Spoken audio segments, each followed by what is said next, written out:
How does learner I've been known age to or get prior lost on the knowledge internet, affect learner following rabbit disorientation trails in a as I've hypermedia researched any environment? number of things. Which begs the question, is it just me, or is learner disorientation really a problem? Researchers think it is. There's been an exponential increase in the use of online learning resources in the last decade.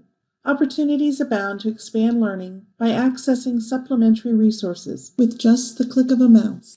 Creators of e-learning modules offer hyperlinks to media intended to enrich the educational experience and boost academic achievement. But is access to unlimited information a benefit or a detriment to effective learning?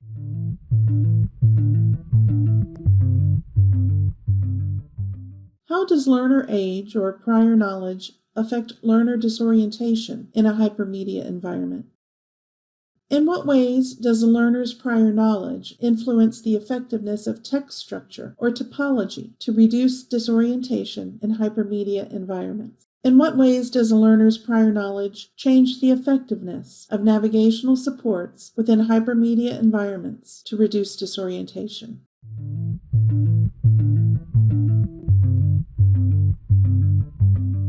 In order to find appropriate articles to review, I used two search terms: disorientation and prior knowledge. I required that my resources be peer-reviewed academic journals and that the texts be available in full-text documents in PDF format. I also limited my review to online learning environments, but I included learners of all ages. My search began with the ScienceDirect Journals database provided by the JMU Library. After entering my search terms, it became obvious very quickly that the Computers and Human Behavior academic journal had numerous articles that fit my search parameters. The date distribution of the articles pointed to the 15-year review period from 2003 to 2018 if I wanted to do a comprehensive review. Articles were first evaluated with particular attention to the study's hypotheses, study group characteristics, and conclusions. Then the articles were categorized based on their applicability to the research questions for this review. I wrote a short discussion of each article to create an annotated bibliography and then provided a synthesis of findings in this culminating literature review. The initial database search provided 20 articles that met the search criteria. After review, 2 articles fell outside the scope of the search. 1 article was removed. The second article was included in the review due to the scarcity of research on learner disorientation in the older adult population.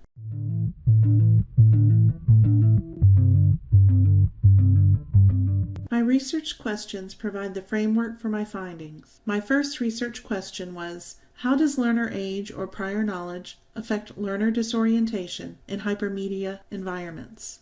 Prior content knowledge makes it easier to understand and organize new information, which helps the learner process the information, thus avoiding conceptual disorientation, or what I like to call overload. Prior experience using computers and the internet helps learners avoid structural disorientation, that lost in space feeling that Conklin described. Age-related conditions can also affect disorientation. The lack of abstract thinking in children and the decline in spatial knowledge in older adults both lead to increased disorientation. The second research question was, how does a learner's prior knowledge influence the effectiveness of text structure or topology to reduce disorientation in hypermedia environments? All learners perform well with minimal disorientation in a linear topology. Linear text structure is the one we are most familiar with. The hypermedia environments, hierarchical and network, were detrimental to low prior knowledge learners, and they weren't particularly helpful for high prior knowledge learners. The difference reached the point of significance, though, for low prior knowledge learners. High prior knowledge learners were able to successfully navigate in the hypermedia environments. Despite their ability to navigate the topologies, the high prior knowledge learners did not experience significant improvements in their learning outcomes. And finally, the third research question. How does a learner's prior knowledge change the effectiveness of navigational supports within hypermedia environments to reduce disorientation? Navigation supports are essential in hypermedia environments. When content leaves a linear topology and a forward-backward navigation is no longer possible. The learner must have some type of navigational support in order to move throughout the subject matter. Prior knowledge plays a huge part in determining the effectiveness of the supports provided. Low prior knowledge learners find hypermedia navigation supports complicated and confusing. They don't understand how the elements within the subject matter relate to one another. Low computer and internet knowledge learners don't understand the functionality of the navigation supports, and often don't know where to look for or how to use the supports provided. High prior knowledge learners find navigation supports very helpful, but their use doesn't enhance learning outcomes. Rather, it seems that high prior knowledge learners spend more time exploring the topology than learning the content.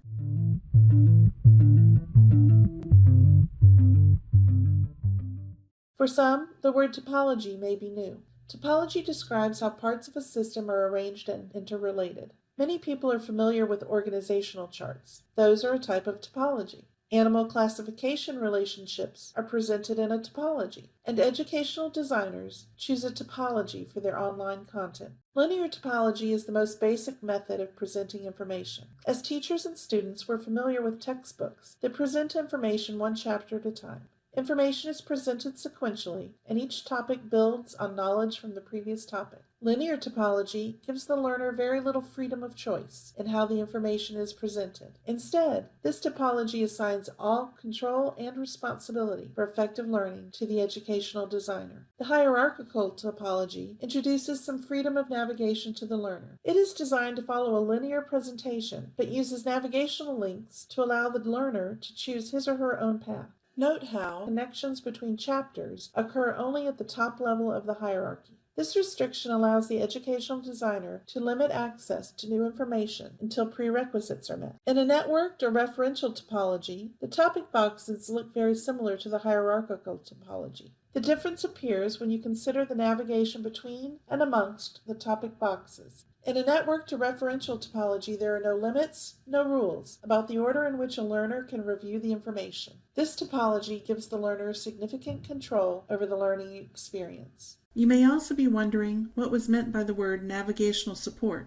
There are many names for this type of support, but the most common are tables of contents and graphical overviews. Here are some examples of text-based navigational supports. Some of the most commonly referenced examples of tables of contents are Wikipedia sites. Their responsive tables of contents allow the user to move throughout the article by clicking on the desired section within the table of contents. These are graphical overviews. They rely less on words and more on images.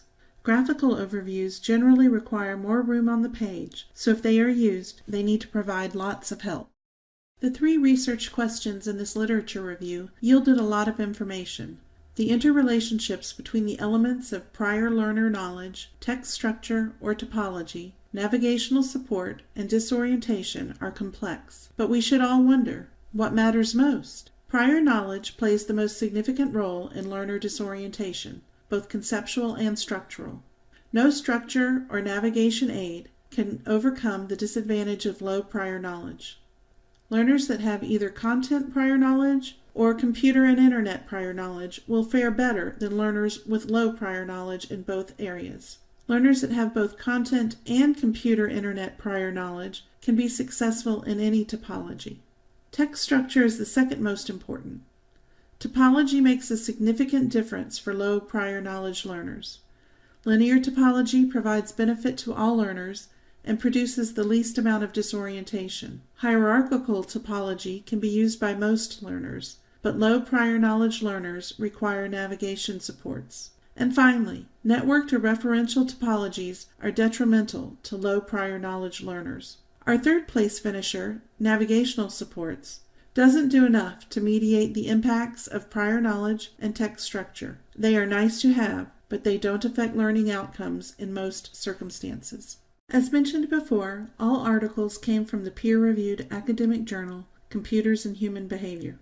This literature review was very limited in scope in order to meet the requirements of the assignment. However, it was a comprehensive review of the articles from this journal published between 2003 and 2018. The website for the journal highlights that the key focus of the journal is to examine how human behaviors are shaped or expressed by computers. This is a specifically psychological perspective rather than an educational one. There is a significant potential for editorial or subject matter bias. Therefore, the conclusions of this literature review must be compared with findings in other academic journals that have different perspectives. In what ways does a learner's prior knowledge influence the effectiveness of text structure or typology to reduce disorientation in hypermedia environments?